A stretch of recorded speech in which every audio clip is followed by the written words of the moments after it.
Unknown Henderson Field, Guadalcanal, 2,200 hours in the suffocating darkness of the Solomon Islands. Private Robert Youngdeer of the 164th Infantry Regiment checks his M1 Garand rifle one final time.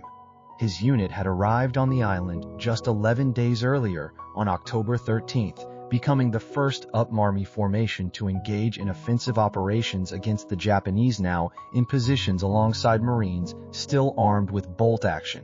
Springfield rifles the soldiers of the 164th grip their SEMI automatic. Weapons 8 rounds loaded in each on block clip. Through the oppressive humidity and the cacophony of nocturnal insects comes a sound that freezes the blood of every American soldier. Thousands of Japanese troops beginning their charge screaming banzai and tatsugake at the top of their lungs among the attacking force. Lieutenant Kenji Yamamoto of the 29th Infantry Regiment leads his platoon forward, his Type 38 Arisaka rifle, with its exceptionally long 314-inch barrel proving unwieldy in the most dense undergrowth. The 5-round internal magazine has been loaded with 65 by 50 mm Arisaka rounds, each one requiring him to work the bolt action to chamber up, back, forward, down behind him. Some newer troops carry the Type 99 rifle chambered in the more powerful 77 by 58 mm cartridge, but still bolt action still limited to 5 rounds before reloading with stripper clips. What happens in the next 12 hours of savage combat will demonstrate why American infantry possessed an overwhelming advantage in firepower that the Japanese never anticipated. The technological gap between the SEMA automatic M1 Garand and the bolt action Arisaka rifles would prove as decisive as any tactical doctrine, revealing how industrial innovation and mass production could determine the outcome of infantry combat in the world's first truly modern war. The battle about to unfold at Henderson Field would showcase a fundamental truth of the Pacific War. While Japanese soldiers displayed extraordinary courage and determination, they were handicapped by rifle technology that belonged to the previous war. The M1 Garand's SEMI automatic action 8-round capacity and powerful 3006 Springfield cartridge gave American forces a rate of fire and stopping power that Japanese infantry armed with bolt action Arisaka rifles simply could not match. This disparity in small arms capability would be multiplied across thousands of engagements throughout the Pacific theater, from the steaming jungles of New Guinea to the volcanic ash of Iwo Jima, contributing significantly to the eventual American victory.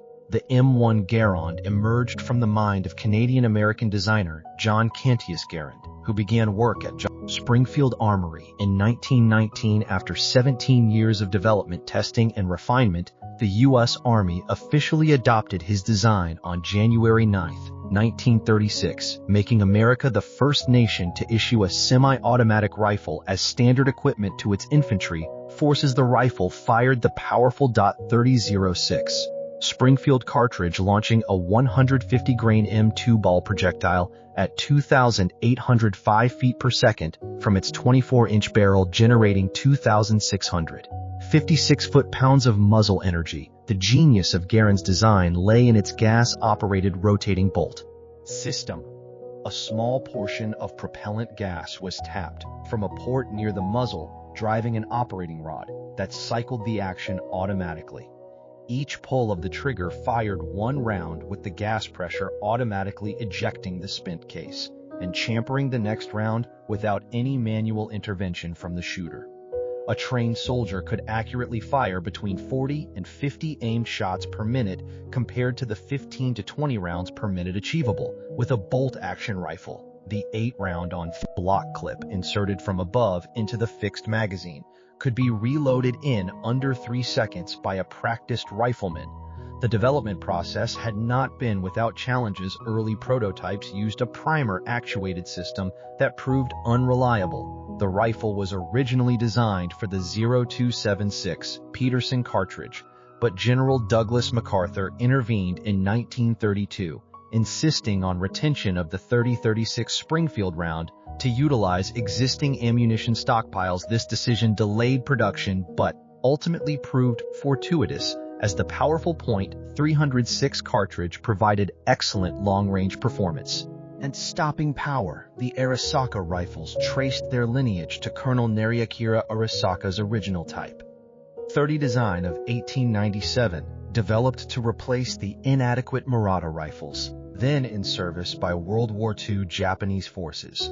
Primarily fielded two variants, the Type 38 adopted in 1905, and the Type 99, introduced in 1939, 2599th year of the Japanese calendar. The Type 38 fired the 65 by 50 mm semi-rimmed cartridge with a 139-grain bullet at 2,500 feet per second, generating approximately 1,650 foot-pounds of muzzle energy.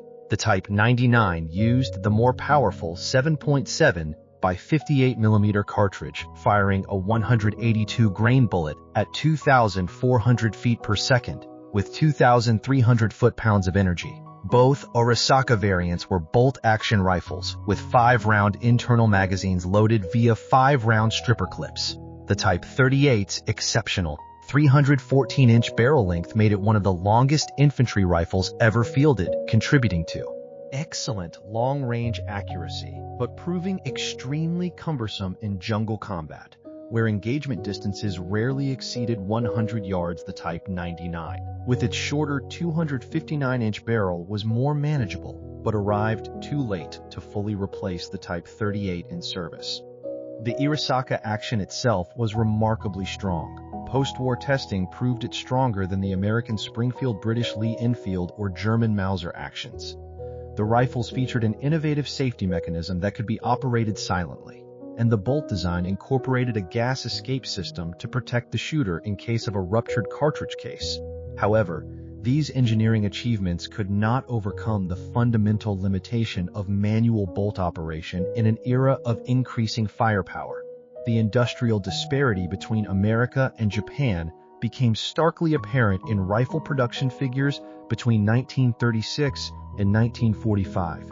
American factories produced approximately 54 million M1 Garand rifles. Springfield Armory led production with 35 million rifles, while Winchester Repeating Arms Company contributed 513,880 rifles. International Harvester in Harrington and Richardson would add additional production during the Korean War. Peak production at Springfield Armory reached 1,000 rifles per day by January 1944, with Winchester achieving 600 rifles daily at their height. This massive output ensured that virtually every American infantry soldier and Marine in the Pacific carried the SEMI automatic rifle by mid-1943.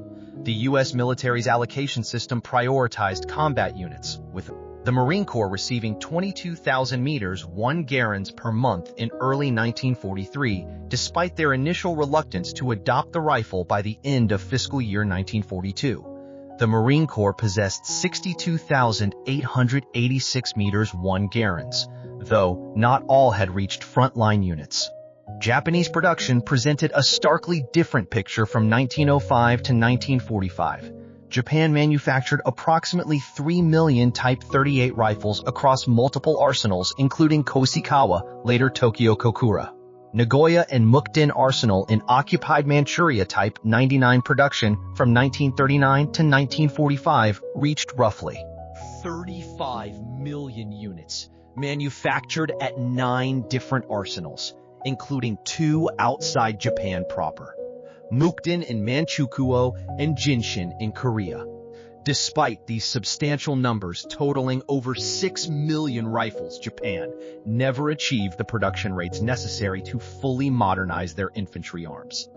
Many second-line troops, garrison forces, and naval infantry units still carried Type 38 rifles at war's end, creating logistics complications with 2 different ammunition types in use. American M1 Garand production maintained remarkably consistent quality throughout the war. Springfield Armory's quality control procedures rejected any rifle that failed to group within 5 inches at 100 yards. Interchangeability of parts between rifles from different manufacturers was strictly enforced through detailed specifications and gauging requirements. A damaged M1 Garand could be repaired in the field, using parts salvaged from other rifles regardless of manufacturer. The adoption of improved heat treatment processes in 1942 actually increased receiver strength over pre-war production the finishes evolved for. Practicality rather than economy. The switch from blued steel to parkerizing improved corrosion resistance. In tropical environments, walnut stocks gave way to birch and other hardwoods due to walnut shortages. But functionality never suffered late. War simplifications included stamped trigger guards replacing milled ones. But these changes were thoroughly tested to ensure reliability. Japanese manufacturing quality, conversely, deteriorated markedly as the war progressed. Early Type 99 rifles featured remarkable innovations. Chrome-lined barrels, actually the first military rifle with this feature.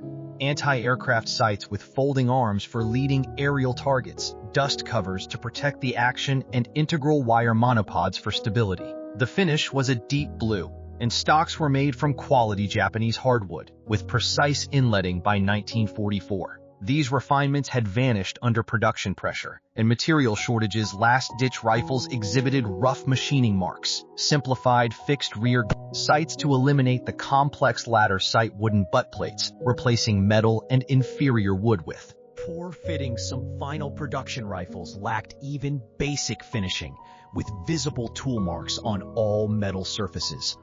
The chrome lining disappeared as chromium became scarce. Monopods were eliminated, and even the imperial chrysanthemum marking became crudely stamped rather than precisely rolled. The M1 Garands semi-automatic action provided multiple tactical advantages beyond simple rate of fire. After each shot, the soldier maintained his sight picture and cheek weld, while the rifle automatically cycled. This meant faster target reacquisition and more accurate follow-up shots. The operating rod, driven by gas pressure tapped near the muzzle, cycled with sufficient force to function reliably even when fouled with mud, sand, volcanic ash, or carbon buildup from extended firing. The in-block clip system, while sometimes criticized for its distinctive ejection ping that allegedly alerted enemies, the rifle was empty, actually provided the fastest reload of any contemporary military rifle. A trained soldier could reload in under 3 seconds versus 5 to 7 seconds for a skilled user working with stripper clips on a bolt-action rifle. The clip ejection also provided immediate tactile and audible confirmation that the rifle was empty, preventing the confusion that could occur with rifles that didn't indicate an empty magazine. The M1's weight of 95 pounds, while heavy by modern standards, helped manage the substantial recoil of the 0.3 His 6 cartridge, enabling rapid, accurate follow-up shots. The rifle's length of 436 inches was well balanced, with weight distributed between the heavy barrel and solid wood stock. The two-stage military trigger, while not match grade, provided consistent performance that soldiers could master with training. The Arisaka rifles, despite their robust construction and theoretical accuracy, suffered from inherent limitations of bolt-action operation that became critical in Pacific combat. After each shot, the soldier had to manually cycle the bolt through 4 distinct movements, rotating the bolt handle upward, pulling it fully rearward to extract and eject the spent case, pushing it forward to strip a fresh round from the magazine, and chamber it, then rotating the handle down to lock. This process broke the shooter's firing position, disrupted sight alignment, and required 2 to 3 seconds even for a well-trained soldier. The Type 38's extreme length of 503 inches made it particularly unsuitable for jungle warfare. Japanese soldiers found the rifle catching on vines difficult to swing onto targets in dense vegetation, and nearly impossible to use effectively in bunkers or fortified positions. The long barrel, while providing excellent long-range accuracy with minimal bullet drop, was a liability when combat ranges rarely exceeded 100 yards and often occurred at conversational distances. The 5-round magazine capacity meant Japanese soldiers had to reload 60% more often than Americans to fire the same number of rounds. Loading via stripper clips required opening the bolt, positioning the clip correctly, pressing the rounds down into the Golt magazine while withdrawing the clip. then closing the bolt, a process taking 5 to 7 seconds under ideal conditions and much longer under combat stress or in awkward firing positions.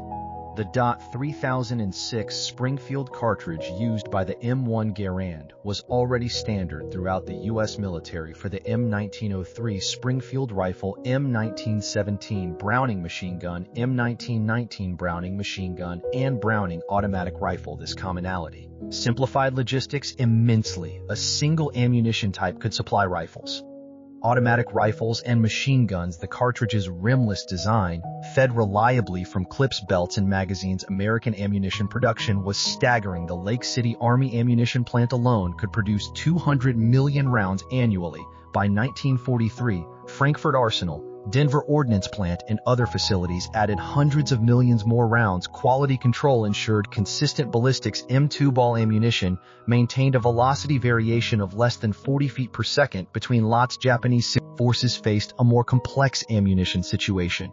Units equipped with Type 38 rifles required 65 by 50 millimeter semi-rimmed ammunition, while those with Type 99s needed 77 by 58 millimeter rounds. The 65mm round, while generating less recoil and allowing soldiers to carry more ammunition, proved inadequate against covered positions and lacked stopping power. The 77mm round addressed these deficiencies but created a dual supply requirement. This two-caliber system created persistent logistics problems. Documented instances include the 23rd Infantry Regiment on Guadalcanal receiving 77mm ammunition for their Type 38 rifles, rendering both weapons and ammunition useless. Similar mix-ups occurred during the Philippines campaign, and on isolated island garrisons, the SEMI rim design of the 65mm cartridge occasionally caused feeding problems in tropical conditions, where ammunition became corroded.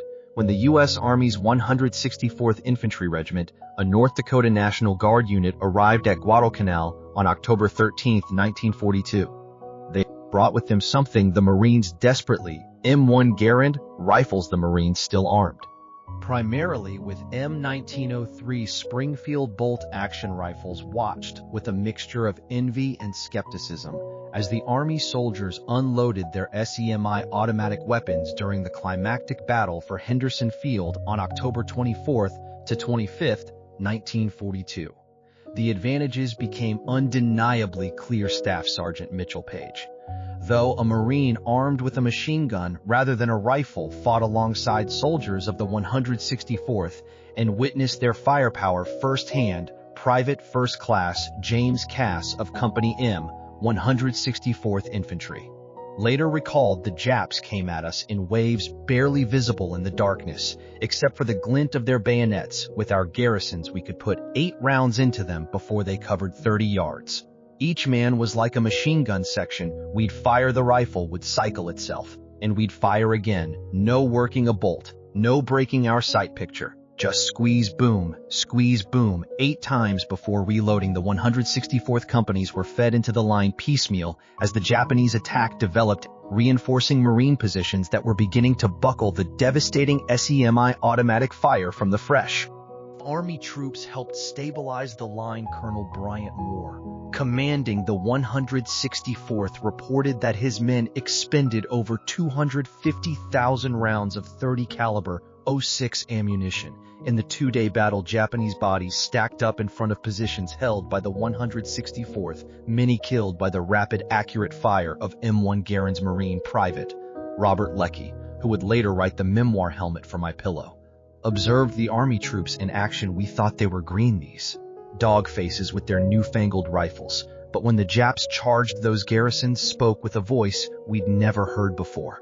It was like a continuous roar, not the sporadic crack of our Springfield." Sergeant Masao Watanabe of the 29th Infantry Regiment, 2nd Division Sendai, survived the October offensive at Guadalcanal. In his post-war memoir, discovered in Japanese military archives, he wrote, "We were told the Americans were soft, that our Yamato spirit would overcome their material advantages.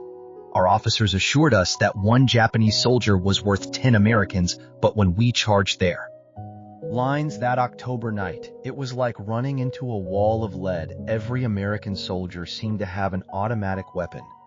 Our Arisaka rifles, which we operated the same way our fathers had in the Russo-Japanese War, felt like antiques we would fire. Once work the bolt while taking cover, then fire again. In that same time, the Americans had already fired 4 or 5 rounds.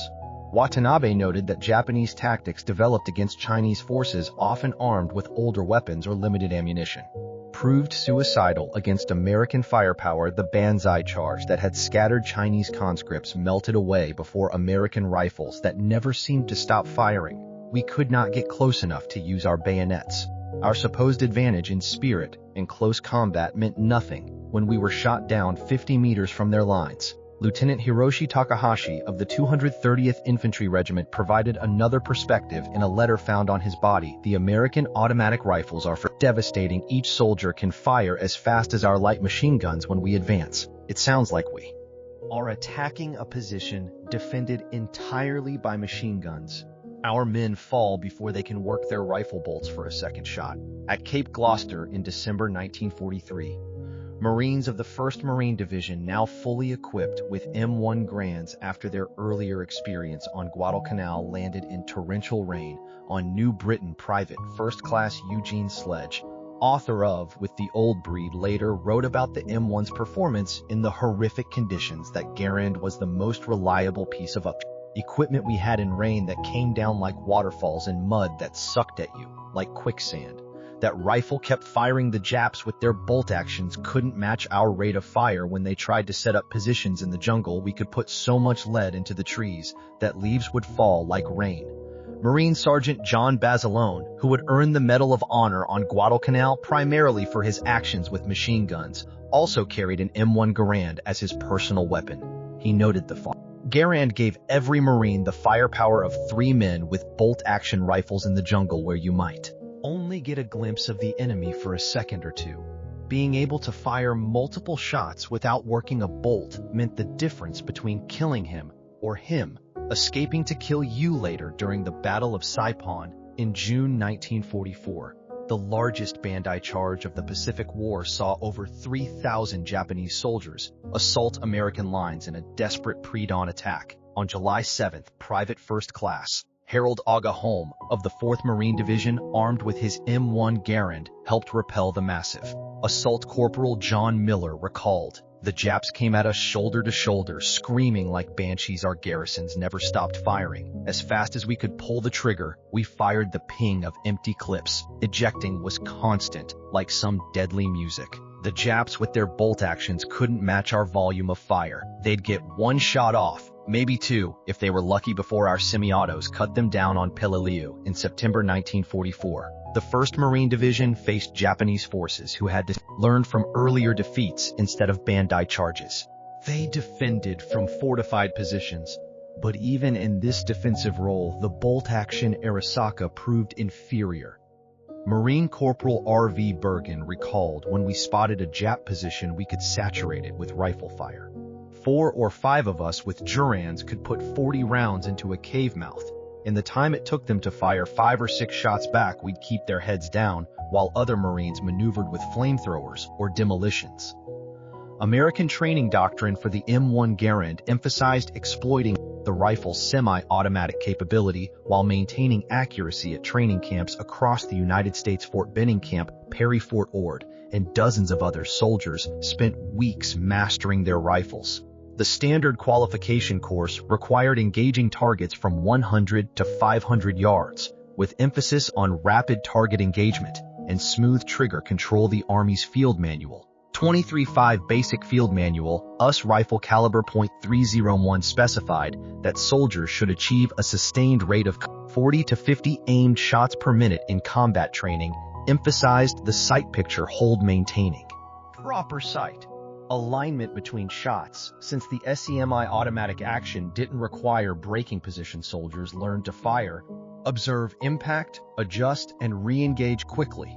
Taking full advantage of the M1's capability, ammunition allocation for training was generous by any standard. Basic trainees fired a minimum of 210 rounds during qualification, with additional ammunition for advanced training. Combat units preparing for deployment often fired thousands of rounds per soldier. This extensive live Fire training built muscle memory and confidence that proved invaluable in combat. The Marine Corps, initially skeptical of the M1 Garand due to concerns about ammunition waste and degradation of marksmanship standards, eventually developed even more intensive training programs. Marine doctrine emphasized accurate volume of fire, not spray and pray, but rapid aimed shots that exploited the M1's semi-automatic action while maintaining the core traditional marksmanship excellence. Japanese marksmanship training, rooted in samurai traditions of precision and discipline, emphasized the philosophy of one shot, one kill ishigeki hisatsu. This principle reflected both spiritual beliefs about the warrior's focus and the practical limitation of bolt-action rifles. Japanese soldiers underwent extensive training at long range with the Type 38's exceptional accuracy, at distance considered a primary virtue. The Imperial Japanese Army's training manual, the spirit of the attack must be the primary weapon of the infantry. The rifle and bayonet are merely extensions of the warrior's will.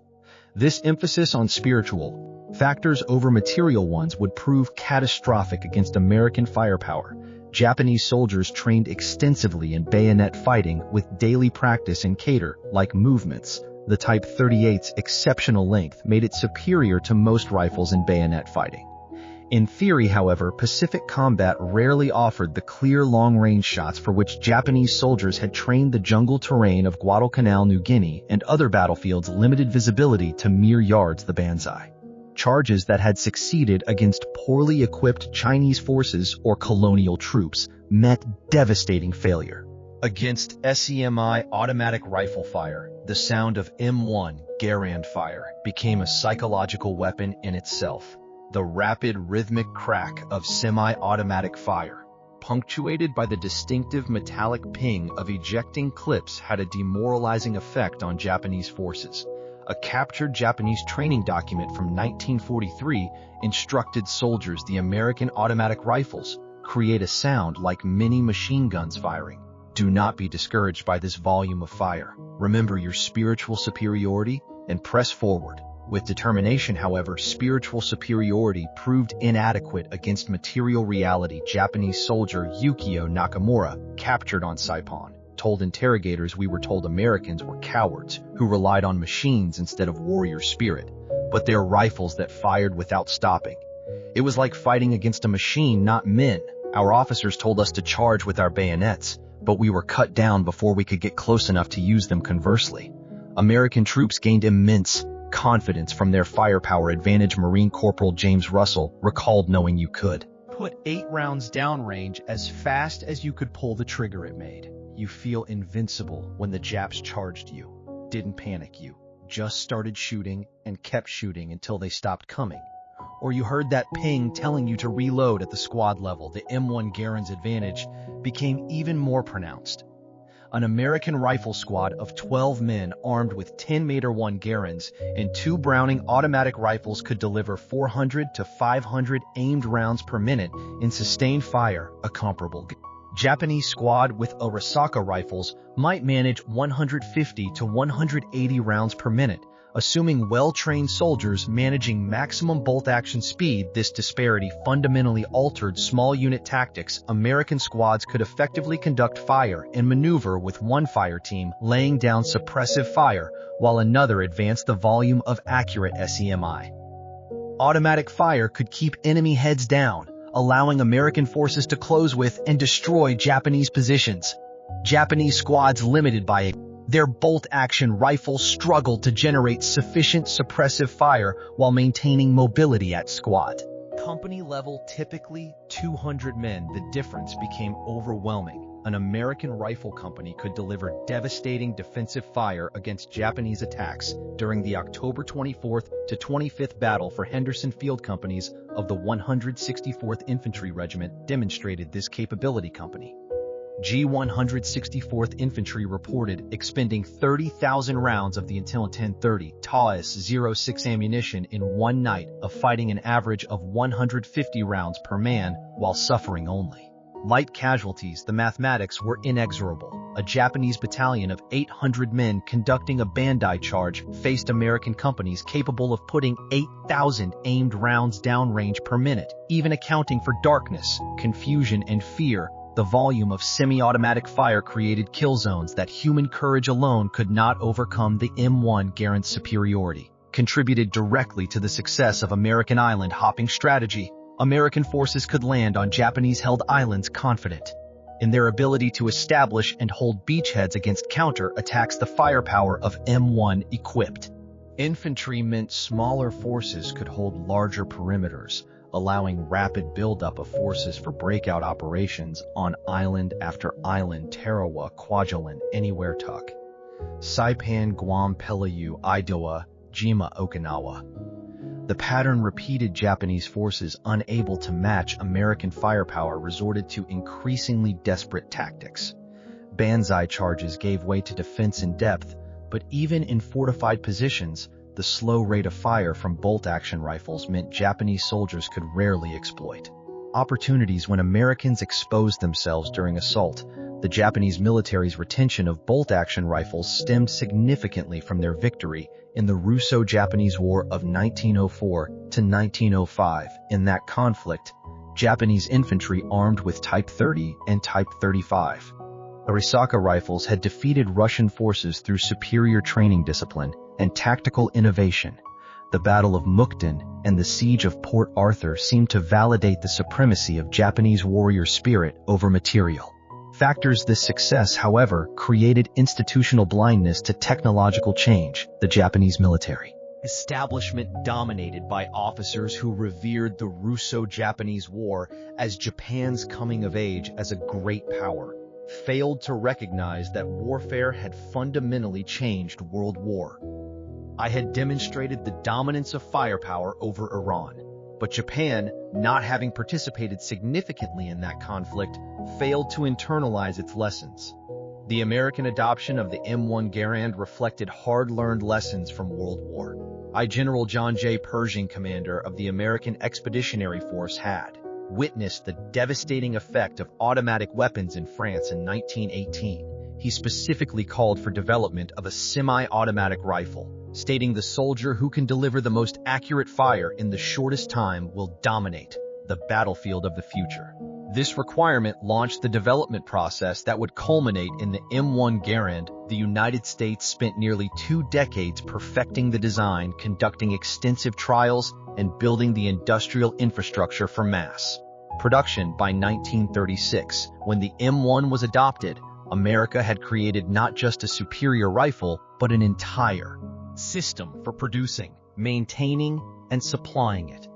The Japanese did eventually recognize the need for semi-automatic rifles. Development of indigenous designs began in the 1930s, including the Type Ko rifle designed by Kijiro, Nambu, and several gas-operated prototypes. However, these efforts received low priority, with resources directed toward aircraft, naval vessels, and other programs deemed more critical. Most tellingly, when the Japanese finally attempted to copy the M1 Garand as the Type 4 rifle, often mistakenly called Type 5, they managed to produce only 250 part sets, with approximately 100 to 125 rifles actually assembled before war's end. The Type 4, chambered for 77mm Japanese ammunition and fed from a 10-round internal magazine loaded with 2 5-round stripper clips, proved that Japan understood the M1's advantages but lacked the industrial capacity for mass production. The mathematics of firepower revealed an overwhelming American advantage. The M1 Garand, firing M2 ball ammunition, delivered 2,656 foot-pounds of energy at the muzzle, with a trained soldier firing 40 rounds per minute.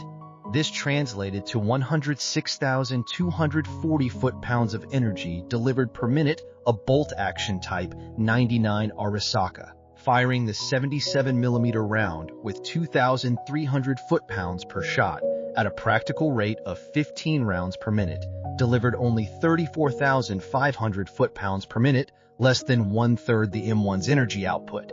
the 3006 Springfield's trajectory. While having more drop than the 65mm Arisaka at extreme range proved superior at typical Pacific combat distances at 300 yards, an unusually long engagement distance in jungle warfare. The 306 dropped 135 inches from line of sight, while retaining 1,900 foot-pounds of energy sufficient to penetrate multiple layers of jungle vegetation and still incapacitate enemy soldiers. The 65mm Arisaka, while dropping only 11 inches at the same range, retained only 1,100 foot-pounds of energy, often insufficient to penetrate cover-us Army ordnance tests. Conducted at Aberdeen Proving Ground in 1940, quantified the M1's advantage in controlled trial soldiers, with M1 Garands consistently achieved 24 aimed shots per minute at 200 yards, with 90% hits on man-sized targets. Soldiers with M1 1903 Springfields, functionally identical to Arisaka operation, managed only 10 aimed shots. With 85% accuracy in rapid-fire scenarios, simulating response to sudden attack, M1 equipped soldiers could engage 3 separate targets in the time bolt. Action users engaged one further. Testing examined sustained fire over longer periods. After 5 minutes of continuous firing, M1 equipped soldiers maintained 80% of their initial rate of fire, while bolt-action users dropped to 60%. Due to fatigue from working the bolt, the M1's semi-automatic operation required only trigger with finger movement, while bolt-action operation demanded gross motor movements of the entire arm and shoulder. Combat statistics from Pacific battles revealed telling patterns at Guadalcanal Army units equipped with M1 Garands expended an average of 150 to 200 rounds per man per day of heavy combat. Marine units, still equipped with Springfield rifles, expended 60 to 80 rounds per man in similar conditions. This didn't represent ammunition waste, but rather the M1's ability to deliver effective fire at fleeting targets. Japanese forces, by comparison, rarely expended more than 40 to 50 rounds per man per day. Limited by both ammunition supply and the mechanical constraints of bolt-action operation, captured Japanese after-action reports frequently cited ammunition shortages. But even when ammunition was available, the slow rate of bolt-action fire limited consumption.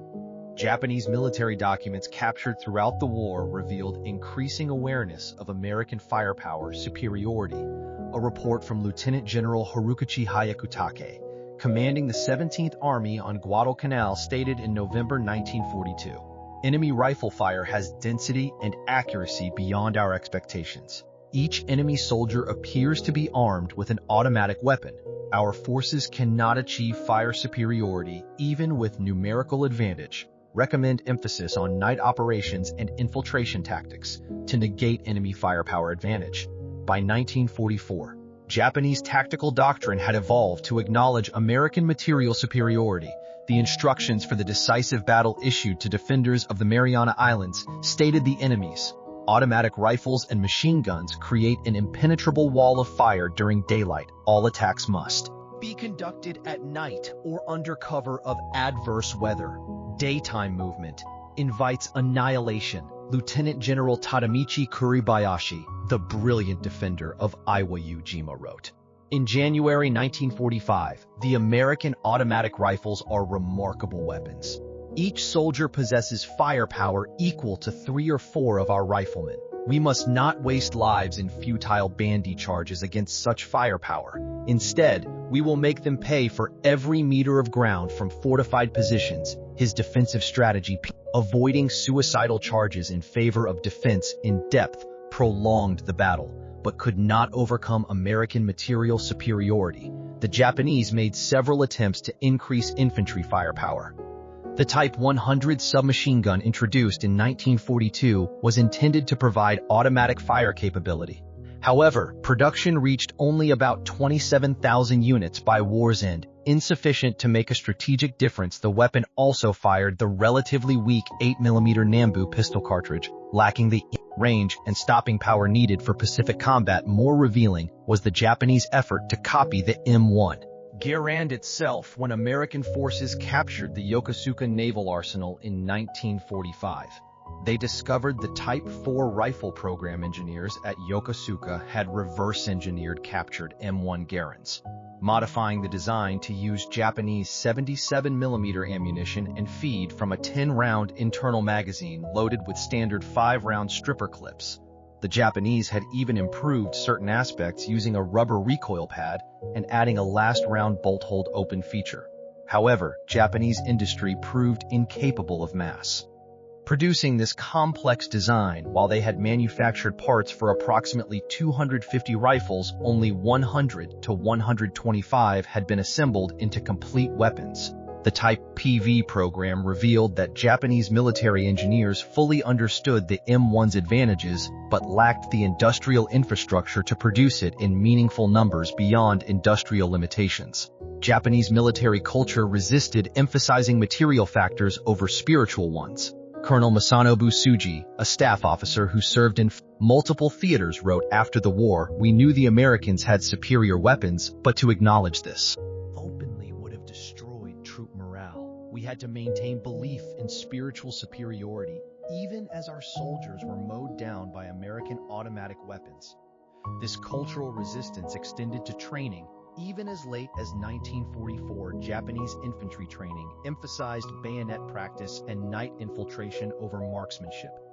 The official infantry manual devoted 3 pages to rifle marksmanship, but 12 pages to spiritual preparation and bayonet fighting. This imbalance reflected deep-seated beliefs about the nature of warfare that technical realities could not easily overturn. The Battle of Okinawa, April through June 1945, provided the ultimate test of American firepower versus Japanese determination. Here on Japan's doorstep, 180,000 American troops faced 120,000 Japanese defenders in what would become the bloodiest Pacific battle. The Japanese, under Lieutenant General Mitsuru Ushijima, had learned from previous defeats. Instead of wasteful banzai charges, they prepared elaborate defensive positions in Okinawa's rocky terrain. Yet even in defense, the limitations of bolt-action rifles proved critical. When American forces advanced, Japanese defenders armed with Arisaka rifles could rarely deliver sufficient volume of fire to stop them. Private First Class Desmond Doss, the conscientious objector medic, who would receive the Medal of Honor, later described the sound of American rifles supporting his rescue efforts. The Garands were firing so fast it sounded like one continuous roar. Our boys could keep Japanese heads down while I went out for wounded. If they'd all had bolt-action rifles like the Japanese, I never could have saved those men. On May 4th, 1945, the Japanese launched their only major counteroffensive of the battle. 5,000 Japanese soldiers attacked American lines in a coordinated assault designed to break through to the American rear areas. The attack began at 0430 hours with the largest artillery barrage Japanese forces had managed in the Pacific War, 12,000 rounds in 30 minutes, as Japanese infantry emerged from their positions and charged across open ground. They met a wall of American fire. Private First Class Martin Brennan of the 17th Infantry Regiment recalled, "They came at us in waves, but not the wild banzai charges we'd seen before. These were organized attacks with fire support, but our garrisons never stopped firing. 8 shots ping reload, 8 more shots. The noise was incredible. The Japanese with their bolt actions would fire once, maybe twice, then our semi-auto fire would cut them down. The attack shattered against American firepower with horrific Japanese losses, 4,000 dead versus 714 American casualties. The rapid fire of thousands of M1 Garands, supported by automatic weapons and artillery, created killing fields where Japanese courage could not overcome material disadvantage. Even when Japanese soldiers reached American lines, the close-range firepower advantage of SEMI automatic rifles proved decisive. Sergeant William Manchester, who would later become a renowned historian, fought on Okinawa with the 29th Marines. He wrote, "The M1 rifle was our best friend in the chaos of close combat. Being able to fire 8 times without working a bolt saved countless American lives." I saw Japanese soldiers trying to work their bolt actions while under fire, their hands shaking, fumbling with the mechanism. while our boys simply kept pulling triggers, planning for Operation Downfall. The invasion of Japan, scheduled to begin with Operation Olympic in November 1945, assumed the M1 Garand would play a crucial role. Military planners studying casualty rates from Okinawa calculated that American forces would need massive firepower superiority to overcome. Expected Japanese resistance on the home island's production plans called for 500,000 replacement M1 rifles for the operation, with Springfield Armory and Winchester increasing production to a combined 2,000 rifles daily by August 1945. International Harvester was scheduled to begin production at a third facility. The ammunition requirement was staggering. Planners estimated needing 100 million rounds of 306 monthly for rifle use alone, testimony to the volume of fire expected. From M1 equipped troops, intelligence estimates suggested Japanese homeland defense would include 25 million Arisaka rifles in military hands, plus millions more distributed to civilian militia units. However, many of these were training rifles, obsolete models, or last-ditch single-shot weapons. The Type 99 substitute standard rifles being produced in 1945 were so crude that American intelligence questioned their safety for the user. American planners calculated that each invasion beach would require suppression of Japanese positions by naval gunfire and aerial bombardment, followed by assault troops, whose M1 garrisons would provide the volume of fire needed to overcome. Defender studies of Pacific battles showed that American forces with SEMI automatic rifles suffered 40% fewer casualties than projected for troops armed with bolt-action rifles in similar situations. The Japanese, recognizing their firepower disadvantage, planned to rely on suicide tactics, using civilians as human shields in close-quarters combat in urban areas where rifle advantages would be minimized. Secret Japanese plans, discovered after the war, revealed desperate bamboo spears for civilian suicide swimmers with explosive charges, and even programs to spread biological weapons.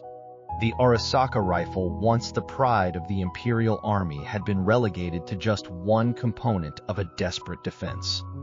The atomic bombings of Hiroshima and Nagasaki ended the war before Operation Downfall. Commenced post-war analysis suggested American casualties could have reached 500,000 to 1 million, with Japanese casualties in the millions. The M1 Garand's firepower advantage would have been crucial, but at a terrible cost in lives on both sides. The M1 Garand's success influenced military rifle development worldwide. The Soviet Union, which had struggled with limited production of its SVT-40 semi-automatic rifle during World War II, developed the SKS carbine, directly influenced by captured M1 Garand's China's Type 56 carbine was essentially a copy of the Soviets' SKS. France developed the MAZ-49, taking lessons from both the M1 Garand and their own pre-war SEMI automatic experiments. Even Britain, traditionally conservative in small arms adoption and satisfied with their Lee Enfield rifles during the war, began developing semi-automatic rifles immediately post-war. The Belgian FN-49, the Swiss Stu-57, and the Italian BM-59 all reflected lessons learned from America's semi-automatic success in World War II. The M1 Garand continued serving through the Korean War, where it again proved superior to bolt-action rifles used by Chinese and North Korean forces. In the early stages of that conflict, American forces in Korea, armed with M1 Garands and supported by automatic weapons, repeatedly stopped massive Chinese human wave attacks. Reminiscent of Japanese banzai charges, the rifle served until gradually replaced by the M14 in the late 1950s and early 1960s.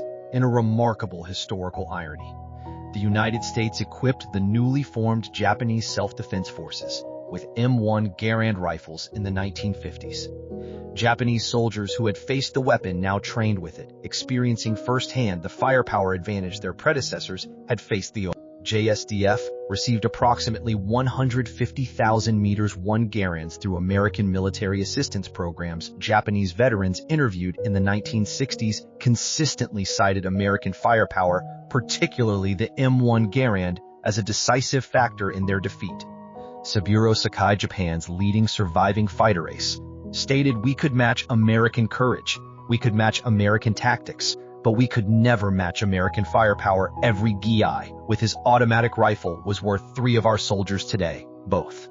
The M1 Garand and Arisaka rifles are highly sought after by collectors, though, for different reasons. The civilian marksmanship program has sold over 500,000 surplus M1 Garands to American citizens since its inception, making it one of the most common military collectibles. The rifle's distinctive ping has become iconic in popular culture, featured in countless war films, television shows, and video games.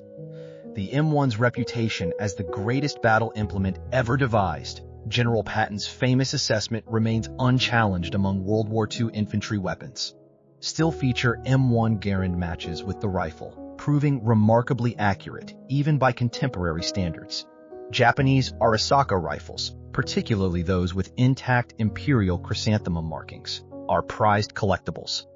The chrysanthemum symbol of the emperor was typically ground off rifles before surrender, making intact examples rare and valuable. Modern testing has proven the Arisaka action to be exceptionally strong, stronger even than the Mauser or Springfield actions.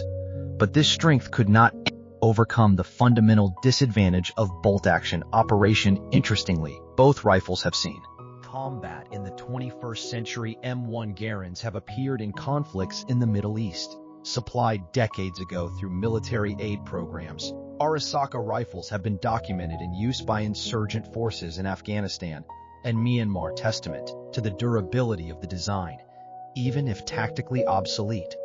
On that October night at Henderson Field in 1942, as Private Robert Young Deere of the 164th Infantry Regiment and thousands of other American soldiers demonstrated the devastating effectiveness of SEMI automatic rifle fire, they were proving a fundamental truth of modern warfare. Technological superiority, backed by industrial production, could determine the outcome of battle, regardless of human courage or determination.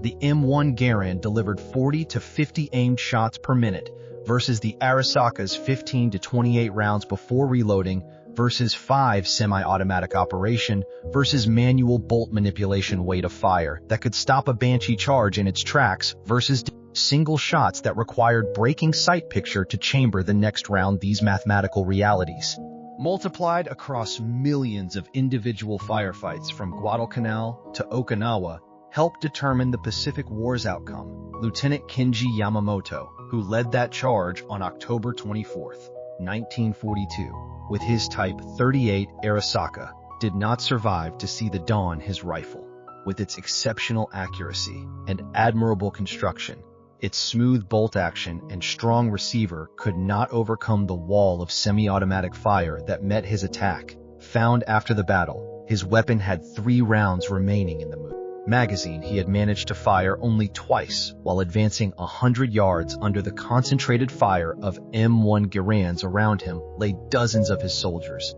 most with full or nearly full magazines in their Arisakes, having been cut down before they could effectively return fire. The story of the M1 Garand versus the Arisaka rifles ultimately tells a larger truth about World War II in the Pacific, that courage and determination, while admirable and necessary, could not overcome the arithmetic of firepower. The United States had produced 54 million M1 Garands by war's end, ensuring that virtually every American rifleman possessed SEMI automatic firepower. Japan, despite producing over 65 million rifles total, never escaped the technological constraints of bolt-action operation.